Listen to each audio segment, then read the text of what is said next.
Hello दोस्तों, स्वागत है आपका अपने YouTube channel Rohit Goswami law classes में। और आज हम आपको कराने वाले हैं LLB first year, LLB first year same है हमारा सेकंड।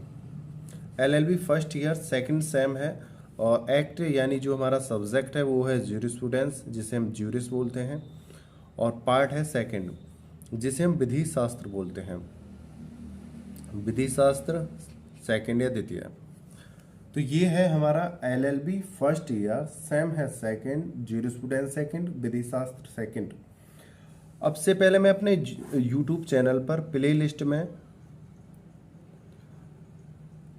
ज्यूरिस्प्रूडेंस सेकंड सेम के काफ़ी क्वेश्चन डाल चुका हूँ। आप वहाँ से जाके देख लेना, वहाँ पे ज्यूरिस्प्रूडेंस का कोड डाल के सेम सेकंड करके वहाँ पे वीडियो पड़ी हुई हैं। अब से पहले मैंने यहाँ पे एक क्वेश्चन कराया था आपको, वैध अधिकार की परिभाषाएं। वैध अधिकार की परिभाषाएं, definition of legal right. Legal right की मैंने डेफिनेशंस कराई थी और उसमें 5 से 6 राइटर थे, यानी उनकी जिनकी मैंने डेफिनेशन उसमें कराई थी। अब मैं आपको कराऊंगा वैध अधिकार के भेद, काइंड्स ऑफ लीगल राइट। होता क्या है कि ये जो क्वेश्चन है बहुत ही इंपॉर्टेंट है। ये वाला जो क्वेश्चन है वैध अधिकार के भेद, यानी वैध अधिकार वाला जो है, लीगल राइट वाला जो क्वेश्चन है, वेरी वेरी इंपॉर्टेंट क्वेश्चन है। और इसको एक साथ ना कराने का सबसे बड़ा रीज़न यह है कि अगर मैं इसे एक साथ आपको कराता हूँ या कराता तो इससे आपके जो माइंड में जो मेमोरी है इसे कैच नहीं कर पाती, आप डिस्टर्ब हो जाते, सारी चीज़ आपके माइंड में मिक्स हो जाती। डेफिनेशंस है या इसकी टाइप्स हैं या काइंड्स क्या हैं इसके, या और बहुत सारी चीज़ें हैं, तो ये सारी चीज़ें आपको परेशान करती।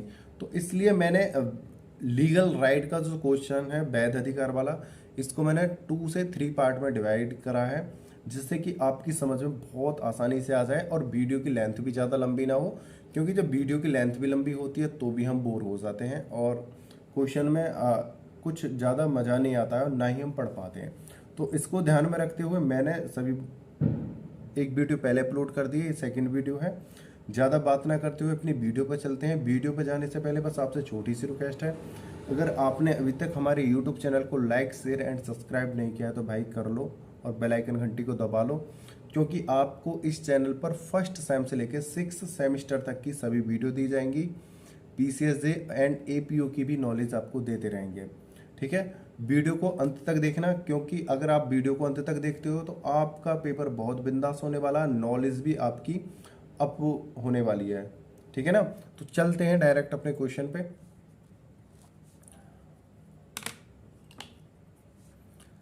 वैध अधिकार के भेद, kinds of legal rights. Salmond के अनुसार विधिक अधिकार निम्नलिखित हैं। मतलब जो हमारे कानूनी जो अधिकार हैं, जो हमारे लीगल राइट्स हैं, उनको सामंड ने बताया है। सामंड के अनुसार हम उनको देखते हैं। सबसे पहला है पूर्ण और अपूर्ण अधिकार। फर्स्ट ऑफ ऑल देखते हैं पूर्ण और अपूर्ण। Perfect and imperfect right. पूर्ण अधिकार वह अधिकार हैं जो कानून द्वारा मान्य और लागू होता है, जो कानून द्वारा मान्य हो और लागू होता है। अपूर्ण अधिकार वह अधिकार है जो कानून द्वारा मान्य हो किंतु उसे लागू नहीं किया जाता। दूसरे शब्दों में, यदि किसी अधिकार के भंग होने की अवस्था में उसे न्यायालय द्वारा वाद योजित करके लागू कराया जा सकता है तो ऐसे अधिकार को हम पूर्ण अधिकार कहेंगे। यहाँ पर एक बात कही गई है कि पूर्ण अधिकार और अपूर्ण अधिकार कौन से हैं, तो इसका एक मोटा सा अर्थ ये निकलता है, अगर कोई अधिकार आपका उल्लंघन, किसी अधिकार का आपका उल्लंघन होता है, आपको जो कार्य करना है वो आपका अधिकार है और उसका कोई उल्लंघन कर रहा है, और आप उस उल्लंघन के लिए अगर वाद लेकर न्यायालय में जाते हो और न्यायालय उसे एक्सेप्ट करता है तो वह पूर्ण अधिकार है।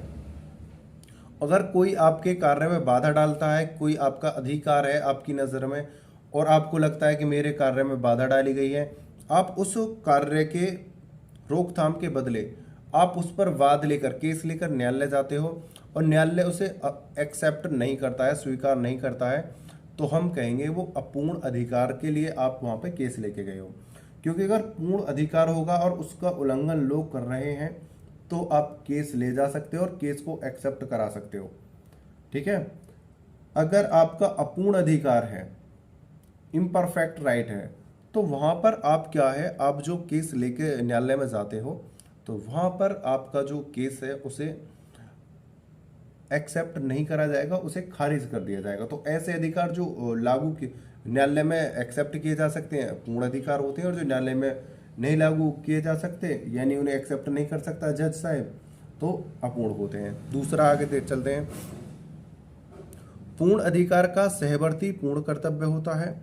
इसके विपरीत यदि किसी अधिकार के हनन होने की दशा में, अगर कोई पूर्ण अधिकार है और उसकी हनन हो रही है, यानी उसे कोई छीन रहा है आपसे, यानी कोई आपको परेशान कर रहा है, उस दशा में उसे न्यायालय द्वारा लागू नहीं कराया जा सकता, तो उसे अपूर्ण अधिकार कहेंगे। यानी कोई अधिकार है, अभी मैंने बताया है, उसको आपसे कोई छीन रहा है, आपसे कोई हनन कर रहा है, आपको परेशान कर रहा है, और आप जो है उसके ऊपर वाद लेके जाते हो, केस लेके जाते हो, कंप्लेंट लेके जाते हो। अगर एक्सेप्ट कर ली जाती है उससे रिलेटेड, तो आप कह सकते हो वो पूर्ण अधिकार था जिसका हनन हो रहा था। अगर उसको नहीं एक्सेप्ट करते तो समझ लेना वो अपूर्ण अधिकार थे जिनको हनन किया जा रहा था और वो सही करे जा रहे थे, और आपकी जो वाद है उसको एक्सेप्ट नहीं करा जाएगा। एक अपूर्ण अधिकार का सहवर्ती अपूर्ण कर्तव्य है। अपूर्ण अधिकार का सर्वोत्तम उदाहरण अवधि बाधित ऋण है। इससे कर्ज समाप्त नहीं होता बल्कि अवधि बीत जाने से उसकी वसूली का उपाय नष्ट हो जाता है और न्यायालय में सहायता से कर्ज वसूला नहीं जा सकता। तो ये थी इसकी डेफिनेशन, परफेक्ट इम्परफेक्ट राइट। तो ये था पूर्ण और अपूर्ण अधिकार। अब चलते हैं सेकंड राइट्स पे, उसे देखते हैं। सकारात्मक और नकारात्मक अधिकार। सकारात्मक और नकारात्मक अधिकार, पॉजिटिव एंड नेगेटिव राइट्स। सहवर्ती कर्तव्य के आधार पर अधिकार सकारात्मक तथा नकारात्मक हो सकते हैं। मतलब जो हमारे राइट्स हैं, जो हमारे अधिकार हैं, वो नेगेटिव भी हो सकते हैं, पॉजिटिव भी हो सकते हैं, यानी सकारात्मक भी हो सकते हैं, नकारात्मक भी हो सकते हैं, सही भी हो सकते हैं, गलत भी हो सकते हैं। एक सकारात्मक अधिकार का सहवर्ती सकारात्मक कर्तव्य तथा नकारात्मक अधिकार का सहवर्ती नकारात्मक कर्तव्य होता है। अगर आपका सकारात्मक कर्तव्य है तो उसका जो सहवर्ती होगा वो सकारात्मक होगा। अगर आपका कार्य नकारात्मक है, आपका कर्तव्य नकारात्मक है, तो उसका जो सहवर्ती जो होगा वो भी नकारात्मक ही होता है। एग्जाम्पल के तौर पर देखते हैं, स्वामित्व का अधिकार नकारात्मक अधिकार है। जो हमारा स्वामित्व कहते हैं ना, इस पर मेरा अधिकार है, ये मेरी वस्तु है, उसका जो स्वामित्व का अधिकार है नकारात्मक अधिकार है, क्योंकि इससे दूसरे के द्वारा हस्तक्षेप न करने का कर्तव्य आरोपित है। मुआवजा प्राप्त करने का अधिकार स्वीकारात्मक अधिकार है, क्योंकि इसमें दूसरे के द्वारा मुआवजा देने का कर्तव्य निहित है।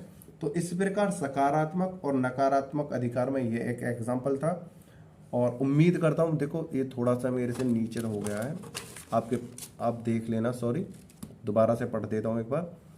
स्वामित्व का अधिकार नकारात्मक अधिकार है, क्योंकि इससे दूसरों के द्वारा हस्तक्षेप करने का कर्तव्य आरोपित है। मतलब जो स्वामित्व का अधिकार होता है, जो हमारा अधिकार है स्वामित्व का, उसमें कोई भी हस्तक्षेप कर सकता है, तो वो नकारात्मक अधिकार है। दूसरा, मुआवजा प्राप्त करने का अधिकार जो है, मुआवजा हम प्राप्त करेंगे वो स्वीकारात्मक है, यानी पॉजिटिव है।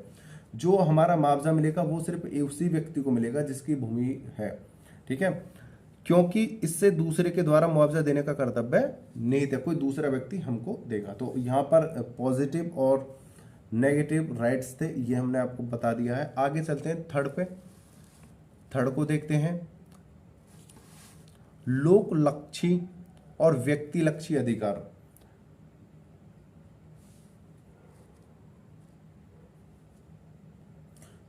ये है हमारा थर्ड को देखते हैं, right in rem and right in personam. लोकलक्षी और सार्वभौमिक अधिकार वह अधिकार होता है जो सारे संसार के विरुद्ध होता है। लोकलक्षी और सार्वभौमिक अधिकार वह अधिकार होता है जो सारे संसार के विरुद्ध होते हैं। जबकि व्यक्तिलक्षी अधिकार केवल कुछ विशेष व्यक्तियों के खिलाफ लागू होता है। देखो, जो लोकलक्षी होते हैं वो संपूर्ण समाज के लिए, सार्वभौमिक अधिकार होते हैं, सारे संसार के लिए क्या होते हैं, के विरुद्ध लागू होते हैं। मतलब वो किसी एक व्यक्ति पर लागू नहीं होते, एक समाज पर लागू नहीं होते, वो संपूर्ण समाज पर, संपूर्ण संसार पर लागू होते हैं। जबकि व्यक्तिलक्षी अधिकार, जो व्यक्ति विशेष के जो अधिकार होते हैं, केवल कुछ विशेष व्यक्तियों पर ही लागू किए जाते हैं। एग्जाम्पल देखते हैं। एक व्यक्ति अपने मकान में रहने का अधिकार लोकलक्षी अधिकार है, क्योंकि संसार के सभी व्यक्तियों का यह कर्तव्य है कि वे मकान मालिक के उक्त अधिकार के हस्तक्षेप न करें। किसी महाजन का कर्जदार से कर्ज वसूल करने का अधिकार व्यक्तिलक्षी है, क्योंकि यह उस व्यक्ति के विशेष तक ही सीमित है जिसको कर्ज दिया गया था। यहाँ पर एग्जाम्पल एक है, लेकिन उसमें 2 पॉइंट डाले गए हैं। तो इसे पहले फर्स्ट को देखते हैं। अगर कोई व्यक्ति अपने ही मकान में रहता है तो आप उसे कोई परेशान नहीं कर सकते हो, संसार का कोई भी व्यक्ति उसे आगे परेशान नहीं कर सकता है, क्योंकि वह खुद की संपत्ति में रह रहा है, खुद के घर में रह रहा है, खुद के मकान में रह रहा है, और वो जिस प्रकार चाहे वो उसमें मौज मजे से रह सकता है, मौज मस्ती कर सकता है, बशर्ते किसी दूसरे व्यक्ति को परेशानी ना हो। उसके अब दूसरे देखते हैं, वो है लोकलक्षी। अब है व्यक्तिलक्षी। व्यक्तिलक्षी में क्या है कि अगर किसी एक व्यक्ति ने दूसरे व्यक्ति को कर्ज दिया है, तो जो प्रथम व्यक्ति है जिसने कर्ज दिया है, सिर्फ उसी को अधिकार है कि वो दूसरे व्यक्ति से अपना कर्ज ले। उसमें ये नहीं है कि कर्ज प्रथम ने दिया था द्वितीय को, तो कोई तृतीय व्यक्ति जाके द्वितीय को परेशान करे कि भाई कर्ज दो उसका, नहीं, जिसने दिया है वही व्यक्ति उससे कर्ज लेने का अधिकारी होता है। तो ये था व्यक्तिलक्षी अधिकार। उम्मीद करता हूं यह भी आपको अच्छे से समझ में आया होगा। आगे चलता हूं 4th पॉइंट पे। 4th नंबर का देखते हैं, सांपत्तिक तथा व्यक्तिगत अधिकार। सांपत्तिक अधिकार और व्यक्तिगत अधिकार, इनमें अंतर देखते हैं।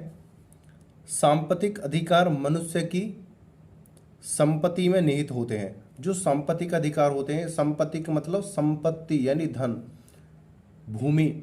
सांपत्तिक अधिकार मनुष्य की संपत्ति में निहित होते हैं तथा इनका कुछ न कुछ आर्थिक मूल्य होता है, जैसे भूमि, मकान, स्कूटर आदि का अधिकार। मतलब ऐसे अधिकार जिन पर संपत्ति शामिल होती है, यानी उन्हें मूल्य द्वारा आंका जा सकता है, उन्हें सांपत्तिक अधिकार कहते हैं।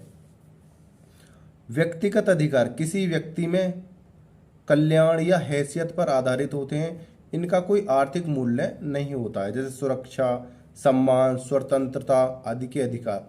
मतलब जिन अधिकारों का, जिन चीज़ों का हम मूल्य आंक सकते हैं वो सांपत्तिक अधिकार कहलाते हैं। जिनका हम मूल्य नहीं आंक सकते, जिनका हम धन से तुलना नहीं कर सकते, उन्हें व्यक्तिगत अधिकार कहते हैं। एग्जाम्पल के तौर पर संपत्तिक अधिकार थे भूमि, मकान व स्कूटर, और व्यक्तिगत अधिकार के जो एग्जाम्पल थे सुरक्षा, सम्मान। अगर हम किसी का सम्मान करते हैं, क्या वो पैसे से थोड़ी नापा जा सकता है। स्वतंत्रता, हमारी जो स्वतंत्रता है, क्या वो हम पैसे से थोड़ी कर सकते हैं कि भाई हमें 100 रुपये की स्वतंत्रता दे दो, ये तो ऐसी थोड़ी है कि हम किसी से खरीदेंगे। ये अधिकार व्यक्ति की मृत्यु के साथ पूर्णतः समाप्त हो जाते हैं। देखो, किसी व्यक्ति के अंदर व्यक्तित्व है और वो उसके व्यक्तित्व कब तक रहेगा, जब तक वो जीवित है। दोनों में मुख्य अंतर यह है कि सांपत्तिक अधिकारों का अंतरण किया जा सकता है, किंतु व्यक्तिगत अधिकारों का अंतरण नहीं किया जा सकता। यहाँ पर एक सबसे इम्पोर्टेंट बात यह कही गई है कि जो हमारा संपत्तिक अधिकार है, जो संपत्ति वाला जो हमारा राइट्स है, उसको हम बांट सकते हैं, डिवाइड कर सकते हैं, बट जो हमारा व्यक्तिगत जो पर्सनल राइट जो होता है उसे हम डिवाइड नहीं कर सकते हैं। पर्सनल राइट को हम बांट नहीं सकते हैं। वो जो हमारा निजी अधिकार है वो व्यक्ति के साथ ही जन्म लेता है, व्यक्ति की मृत्यु के साथ ही खत्म होता है।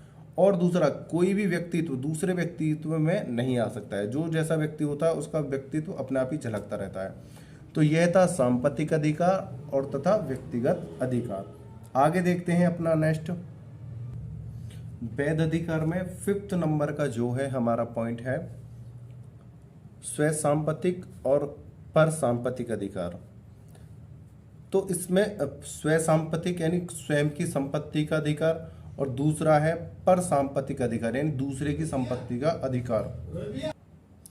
स्वयं की संपत्ति का अधिकार यानी अगर स्वयं संपत्ति यानी जो हमारी संपत्ति है उस पर जो अधिकार है वो स्वयं सांपत्तिक होगा। अगर दूसरे की संपत्ति पर अगर हम अधिकार दिखा रहे हैं, जता रहे हैं, तो वह पर सांपत्तिक अधिकार कहलाता है। तो इसको हम चलते हैं, देखते हैं, समझते हैं। जब किसी संपत्ति का उसकी निजी संपत्ति पर अधिकार होता है तो ऐसा अधिकार स्वयं सांपत्तिक अधिकार कहलाता है। यानी अगर अधिकार स्वयं की संपत्ति पर है तो स्वयं सांपत्तिक अधिकार कहलाता है। इसके विपरीत जब एक व्यक्ति किसी अन्य व्यक्ति की संपत्ति पर अधिकार रखता है तो ऐसा अधिकार पर सांपत्तिक अधिकार कहलाता है। यानी दूसरे की भूमि पर, संपत्ति पर अधिकार रखना दूसरे की संपत्तिक अधिकार कहलाता है। एग्जाम्पल देखते हैं। एक भूस्वामी का अपनी भूमि पर स्वयं सांपत्तिक अधिकार होता है, परंतु उसकी भूमि से लगी हुई अन्य व्यक्ति की भूमि पर आने जाने का उसका अधिकार पर सांपत्तिक अधिकार होता है। यानी कि अगर हमारी कोई भूमि है यानी कोई जमीन है, वहाँ पर जो हमारी जमीन है वो हमारी स्वयं सांपत्तिक अधिकार है। अगर हमारी भूमि के आसपास जितनी भी जमीनें होती हैं जो बाउंड्री से बाहर होती हैं, हमें उस पर ना जाने का अधिकार है और वो पर सांपत्तिक अधिकार में आती हैं। अन्य व्यक्ति की भूमि पर जाने का अधिकार नहीं होता है। पर सांपत्तिक अधिकार को, पर सांपत्तिक यानी दूसरे की जो भूमि है, संपत्ति है, को विलगम भी कहते हैं। इसमें अधिकार का धारणात्मक संपत्ति पर पूर्ण अधिकार नहीं रहता, पूर्ण स्वामित्व का अधिकार किसी अन्य व्यक्ति में निहित होता है। यानी कि कोई भी व्यक्ति दूसरे की संपत्ति पर अपना अधिकार नहीं जता सकता है। जो दूसरी संपत्ति है उस पर दूसरे व्यक्ति का अधिकार होगा और वह दूसरे व्यक्ति का जो अधिकार है उसका वो स्वयं सांपत्तिक अधिकार कहलाएगा। दूसरा एग्जाम्पल देखते हैं। यदि ए अपना मकान ब के पास बंधक रखता है तो ए बंधनकर्ता ने मकान संबंधी को सांपत्तिक अधिकार का विभाजन करके उस पर भार या विलंगमन उत्पन्न कर लिया है। ऐसी अवस्था में ब बंधकी का पर सांपत्तिक अधिकार ए बंधनकर्ता के स्वयं सांपत्तिक अधिकार पर विलंगम होता है। यहाँ पर ए नाम के व्यक्ति को बी नाम के व्यक्ति ने अपनी संपत्ति उसके अंडर में कर दी कि इस पर आप अपना अधिकार जमाओ, या उसने उसे किराए पर दे दी। यहाँ पर जो इसने किराए पर ली है या उसको दी गई है, तो जिसने किराए पर ली है या जिसे दी गई है वो जो व्यक्ति है उस वक्त तक जब तक वो उसके अंडर में है वह स्वयं सांपत्तिक अधिकारी होगा, और जिसने वो दी है पर सांपत्तिक अधिकारी होगा खुद की भूमि के होते हुए भी। जब तक वह उस भूमि को या उस किराएदार को वहां से नहीं निकालता है या उस भूमि को उसके अंडर से नहीं लेता है तब तक वह पर सांपत्तिक अधिकारी होगा। आगे चलते हैं, नेक्स्ट पॉइंट को समझते हैं। नेक्स्ट पॉइंट है हमारा प्रधान और सहायक अधिकार। वैध अधिकार में सबसे इंपॉर्टेंट है प्रधान और सहायक अधिकार। इसको भी देखते हैं। प्रधान अधिकार का अस्तित्व अन्य अधिकारों में से स्वतंत्र होता है। जो प्रधान अधिकार है वो अस्तित्व यानी अस्तित्व अन्य अधिकारों से स्वतंत्र होता है, वह पूर्ण रूप से स्वतंत्र होता है। जबकि सहायक अधिकार प्रधान है अधिकार के अधीनस्थ होता है। जो सहायक अधिकार है प्रधान अधिकार के अधीनस्थ होता है। सहायक अधिकार जो है ये प्रधान अधिकार के क्या होगा, अधीनस्थ होगा। जबकि जो प्रधान अधिकार जो होता है, प्रिंसिपल राइट्स जो होते हैं वो स्वतंत्र होते हैं, वे किसी के अंडर में नहीं होते हैं। जबकि सहायक अधिकार प्रधान अधिकार के अंडर में होते हैं। प्रधान तथा सहायक अधिकार एक ही व्यक्ति में निहित हो सकते हैं। यदि कोई कर्ज बंधक द्वारा प्रतिभूत है तो कर्ज प्रधान और प्रतिभूति सहायक अधिकार होगा। तो यह था प्रधान और सहायक अधिकार। आगे चलते हैं। देखो एक बात मैं आपको बीच में एक बात बताई दे रहा हूँ, आप जब लॉ का एग्जाम करो अपने सेकंड सेम के प्रिपरेशन करने के बाद, इस क्वेश्चन को प्रिपरेशन करने के बाद जब एग्जाम देने जाओ, तो आप हूबहू इन्हीं लेक्चरों को लिखने मत लग जाना वहाँ पे। आप जो है आपको वहाँ पे अपनी लैंग्वेज में उसे बनाना है, अपनी लैंग्वेज में उसे करना है। 7वें नंबर का पॉइंट है विधिक और सामयिक अधिकार। ऐसे अधिकार जिन्हें कॉमन लॉ के लॉ कोड द्वारा मान्यता प्रदान की गई है, विधिक अधिकार कहलाते हैं। इसके विपरीत वे अधिकार जिन्हें केवल चासरी कोड द्वारा मान्यता दी गई है, सामयिक अधिकार कहलाते हैं। यानी विधिक अधिकार वह अधिकार हैं जो कॉमन लॉ द्वारा मान्यता प्रदान किए गए हैं। कॉमन लॉ द्वारा जो मान्यता प्रदान किए गए हैं वो हैं विधिक अधिकार। इसके विपरीत जो केवल चांसरी कोड द्वारा मान्यता प्रदान की गई है वो है सामयिक अधिकार।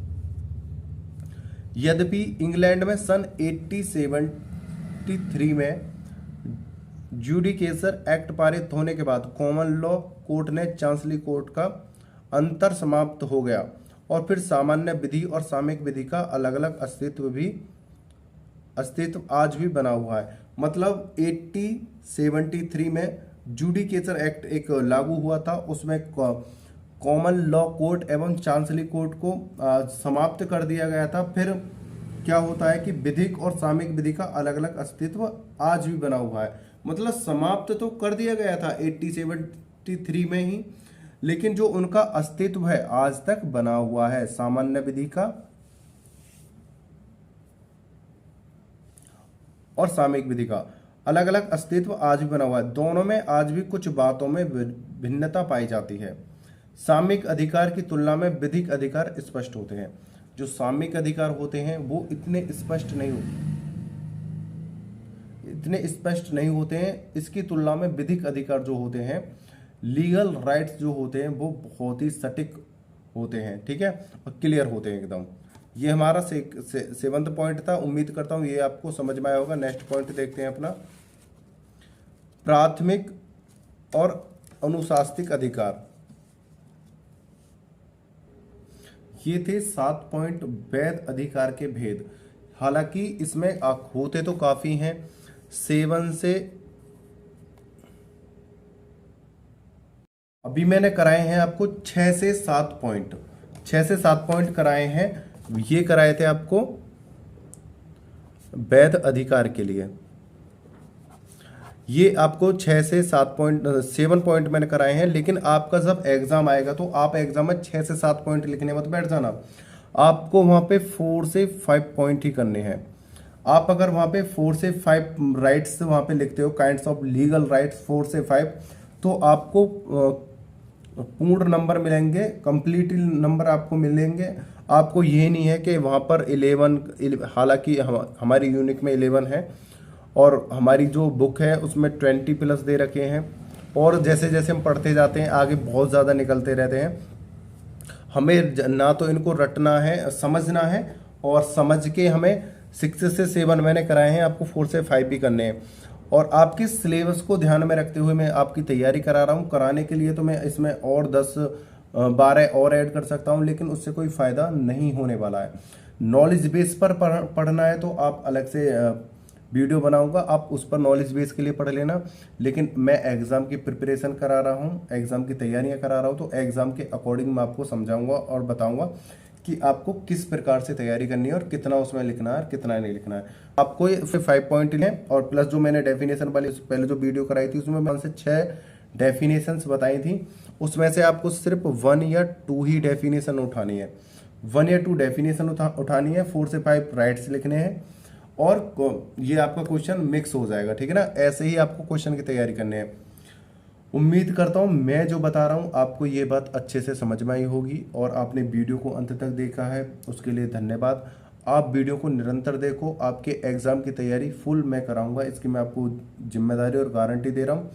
और 101% आपका पूरा पेपर मेरे पढ़ाए हुए नोट्सों से, मेरे यूनिकों से, मेरी वीडियो से ही आने वाला है। आप परेशान ना होइएगा। वीडियो को अंत तक देखने के लिए धन्यवाद। टेक केयर, बाय बाय, जय हिंद, जय भारत।